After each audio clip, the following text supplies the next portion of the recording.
Pada video ini, kami akan mempresentasikan hasil visualisasi data kami. Sumber data penelitian ini berasal dari dataset publik, yaitu Student Performance Factor, yang diunggah oleh LaiNG atau LaiNgyun 123 pada platform Kaggle melalui tautan di bawah ini.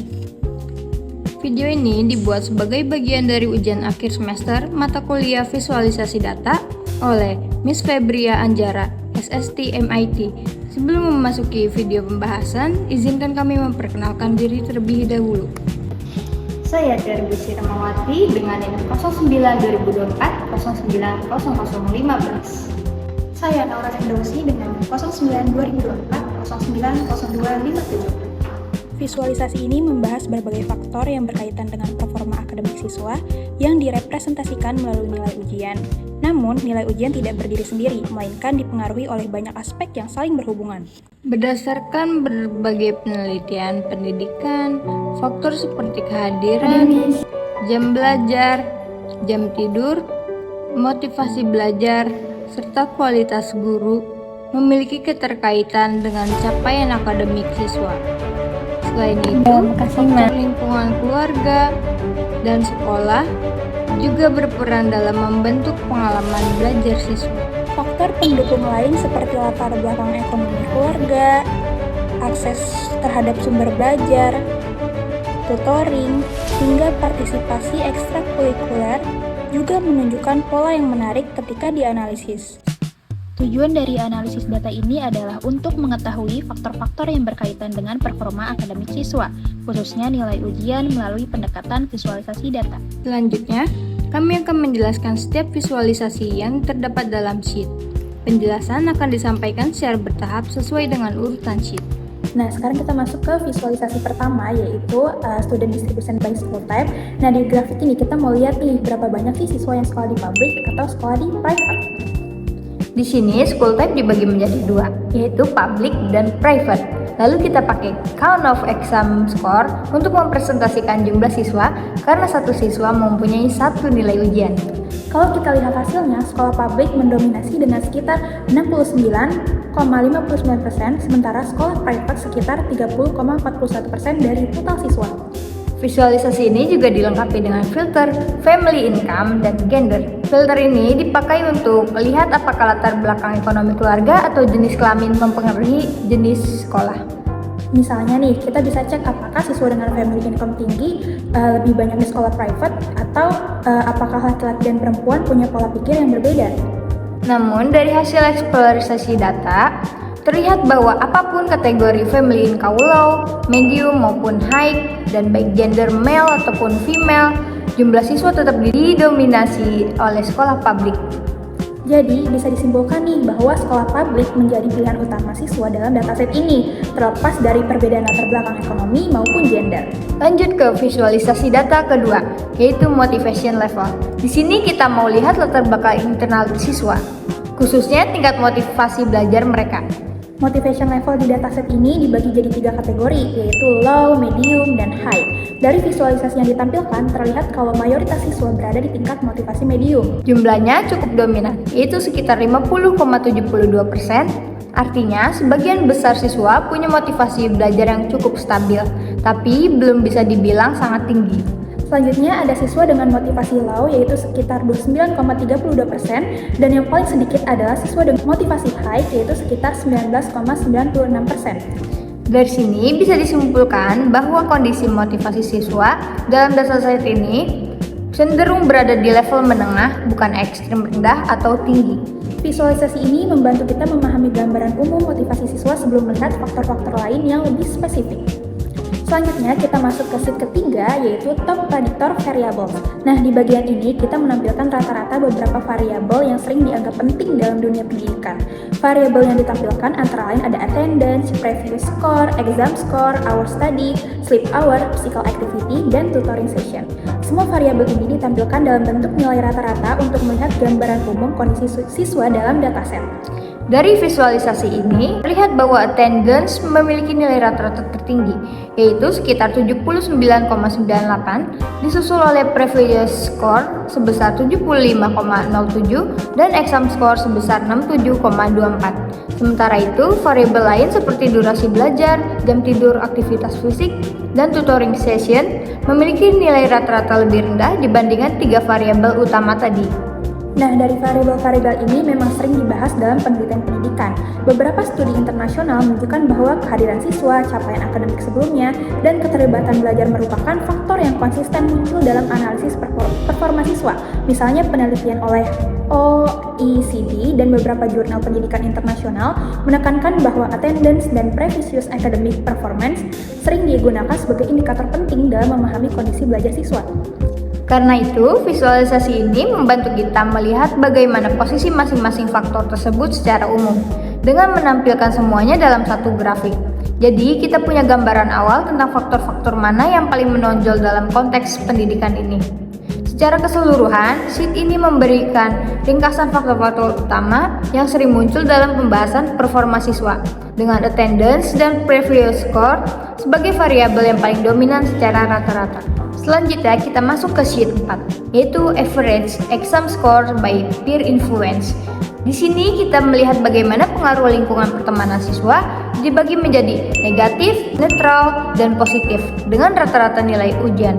Kalau dilihat secara keseluruhan tanpa filter, hasilnya menunjukkan bahwa siswa dengan peer influence positif memiliki rata-rata nilai ujian paling tinggi, yaitu 67,62.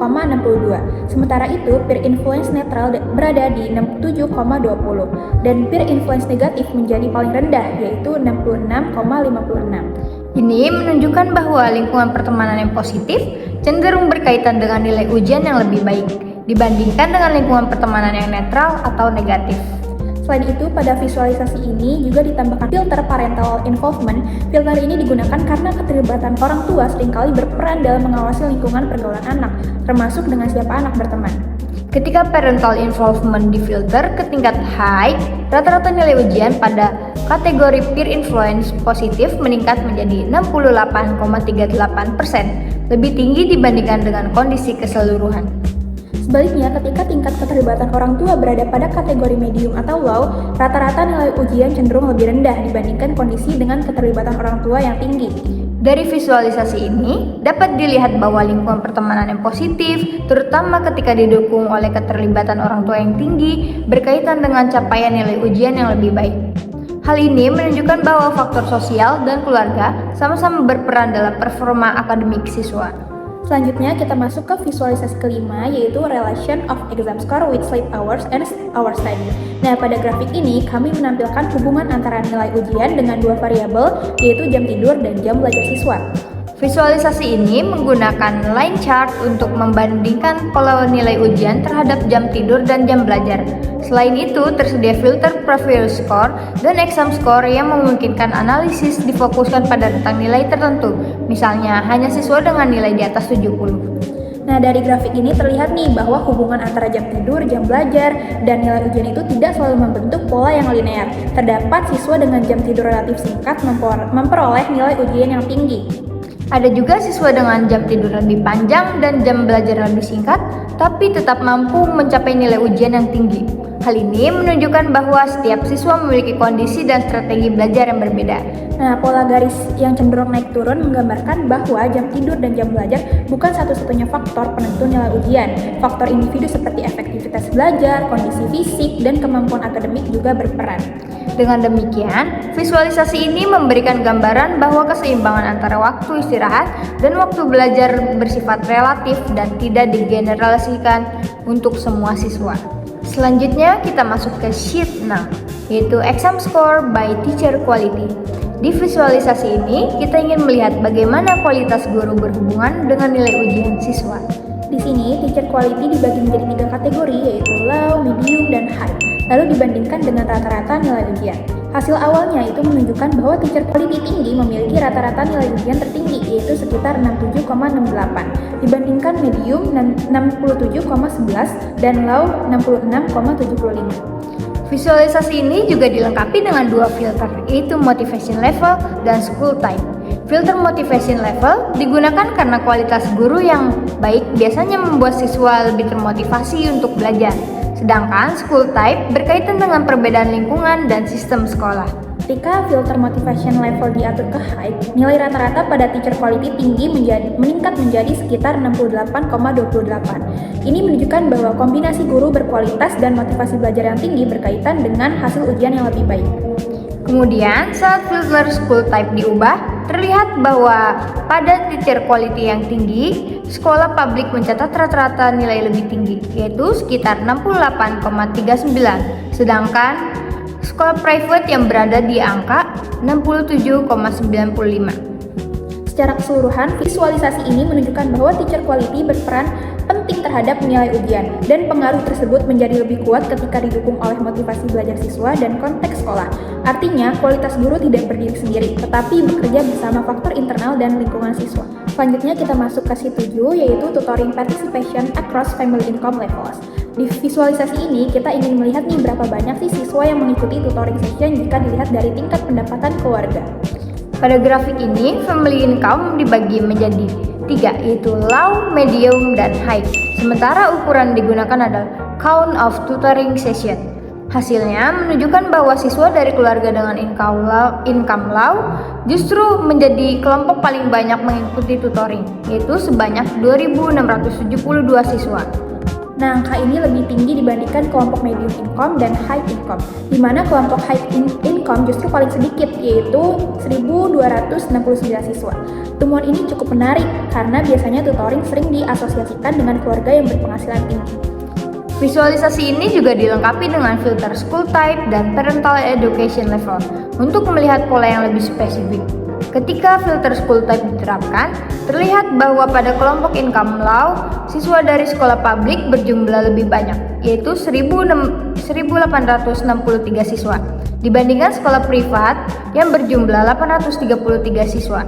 Selain itu, jika dilihat dari parental education level, siswa dengan income low paling banyak berasal dari orang tua dengan pendidikan high school, yaitu 1.305 siswa, disusul college sebanyak 814 siswa, dan postgraduate sebanyak 530 siswa. Secara keseluruhan, pola ini menunjukkan bahwa partisipasi tutoring tidak selalu didominasi oleh keluarga berpenghasilan tinggi. Siswa dari keluarga dengan income rendah dan menengah justru lebih aktif mengikuti tutoring. Kemungkinan karena tutoring digunakan sebagai strategi tambahan untuk mengejar ketertinggalan akademik atau meningkatkan peluang prestasi. Sementara itu, siswa dari keluarga berpenghasilan tinggi mungkin memiliki alternatif lain seperti dukungan belajar di rumah, fasilitas sekolah yang lebih lengkap, atau metode pembelajaran tambahan yang tidak tercatat sebagai tutoring formal. Selanjutnya kita masuk ke sheet 8, yaitu attendance distribution by distance from home. Di visualisasi ini kita ingin lihat nih apakah jarak rumah ke sekolah berpengaruh terhadap kehadiran siswa. Data ini dibagi ke dalam 3 kategori jarak, yaitu near, moderate, dan far. Dengan ukuran digunakan adalah count of attendance, sehingga yang ditampilkan adalah jumlah kehadiran siswa pada masing-masing jarak. Kalau dilihat secara keseluruhan, kategori near didominasi dengan jumlah kehadiran paling tinggi, yaitu 3.884 dibandingkan dengan moderate dan far. Sementara itu, kategori far memiliki jumlah yang paling rendah, yaitu 658. Ini menunjukkan bahwa semakin dekat jarak rumah ke sekolah, semakin tinggi tingkat kehadiran siswa, karena akses ke sekolah menjadi lebih mudah dan tidak terlalu memakan waktu atau tenaga. Visualisasi ini juga dilengkapi dengan 2 filter, yaitu access to research and internet access. Access to research ini dapat diartikan sebagai kemudahan akses penunjang ke sekolah, seperti ketersediaan transportasi, fasilitas pendukung, atau sarana mobilitas lainnya. Ketika filter access to research kita aktifkan, terlihat bahwa siswa dengan akses high tetap didominasi oleh kategori near, dengan jumlah 1.146, disusul dengan medium sebesar 1.975 dan low sebesar 763. Menariknya, pola ini juga terlihat pada kategori far. Siswa dengan akses to resource tinggi 205 dan medium 307 memiliki kehadiran yang lebih besar dibandingkan yang low 146. Artinya, akses penunjang dapat membantu siswa tetap hadir meskipun jarak rumahnya jauh. Selain itu, kita juga menggunakan filter internet akses karena akses internet dapat mempengaruhi kesiapan siswa, baik untuk mendapatkan informasi sekolah maupun mendukung aktivitas belajar online. Ketika filter ini diterapkan, terlihat bahwa siswa dengan internet akses yes memiliki jumlah kehadiran yang jauh lebih tinggi, yaitu 3.582 dibandingkan siswa dengan internet akses no yang hanya 302. Secara keseluruhan, visualisasi ini menunjukkan bahwa jarak rumah memiliki hubungan dengan tingkat kehadiran siswa, namun faktor pendukung seperti akses sumber daya dan akses internet juga berperan penting. Siswa yang tinggal lebih dekat ke sekolah memiliki akses sumber daya yang baik, serta didukung oleh akses internet, cenderung memiliki tingkat kehadiran yang lebih tinggi. Selanjutnya, kita masuk ke visualisasi terakhir, yaitu Physical Activity Level across extracurricular participation. Di bagian ini, kita ingin melihat bagaimana keterlibatan siswa dalam kegiatan ekstrakurikuler berkaitan dengan tingkat aktivitas fisik mereka. Secara keseluruhan, data menunjukkan bahwa siswa yang mengikuti kegiatan ekstrakurikuler memiliki tingkat aktivitas tinggi. Tercatat sebanyak 3.938 siswa atau sekitar 59,60% berasal dari kelompok yang mengikuti ekstrakurikuler. Sementara siswa yang tidak mengikuti ekstrakurikuler berjumlah 2.669 siswa atau 40,40%. Visualisasi ini juga dilengkapi dengan filter Learning Disabilities. Filter ini digunakan untuk melihat apakah siswa dengan kebutuhan belajar khusus juga terlibat dalam aktivitas fisik dan kegiatan ekstrakurikuler. Ketika filter Learning Disabilities diaktifkan, terlihat bahwa siswa dengan Learning Disabilities tetap cukup aktif mengikuti kegiatan ekstrakurikuler. Sebanyak 406 siswa atau 58,42% dari kelompok ini mengikuti ekstrakurikuler. Sedangkan 289 siswa atau 41,58% tidak mengikutinya. Sementara itu, pada siswa tanpa learning disability, pola yang muncul relatif serupa, yaitu sebanyak 3.532 siswa atau 59,74% mengikuti ekstrakurikuler dan 2.380 siswa atau 40,26% tidak mengikuti kegiatan tersebut. Temuan ini menunjukkan bahwa partisipasi dalam kegiatan ekstrakurikuler berkaitan dengan tingkat aktivitas fisik siswa, dan hal ini berlaku baik bagi siswa dengan maupun tanpa learning disability. Dengan kata lain, kegiatan ekstrakurikuler berperan sebagai wadah penting bagi siswa untuk tetap aktif secara fisik, sekaligus menunjukkan bahwa siswa dengan learning disability juga memiliki kesempatan dan partisipasi yang cukup baik dalam aktivitas tersebut. Seluruh visualisasi dalam dashboard ini bersifat interaktif, sehingga pengguna dapat memainkan filter untuk melihat perubahan pola berdasarkan kondisi tertentu. Interaksi ini membantu memahami data dari berbagai sudut pandang dan memperkuat analisis deskriptif yang dilakukan. Jika dilihat secara keseluruhan, dashboard ini menunjukkan bahwa faktor kehadiran siswa, kualitas guru, lingkungan pertemanan, dan dukungan keluarga merupakan faktor yang paling konsisten berkaitan dengan nilai ujian. Sementara itu, faktor seperti jam belajar dan jam tidur menunjukkan pola yang tidak selalu linear, sehingga performa akademik siswa juga dipengaruhi oleh efektivitas belajar dan kondisi individu masing-masing. Berdasarkan hasil analisis ini, terdapat beberapa implikasi yang dapat disampaikan.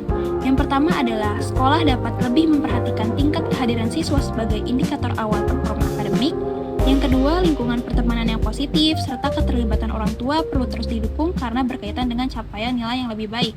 Dan yang ketiga adalah strategi belajar siswa tidak dapat digeneralisasi, sehingga pendekatan pendidikan perlu menyesuaikan dengan kondisi dan kebutuhan individu.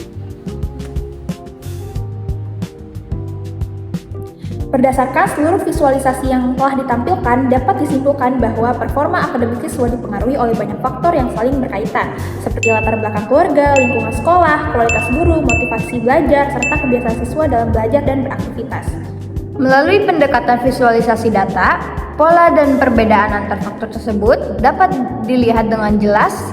Hal ini menunjukkan bahwa visualisasi data dapat menjadi alat yang efektif dalam memahami isu pendidikan secara komprehensif. Demikian pemaparan dashboard dan analisis deskriptif yang kami sampaikan. Kami mengucapkan terima kasih atas perhatiannya. Wassalamualaikum warahmatullahi wabarakatuh.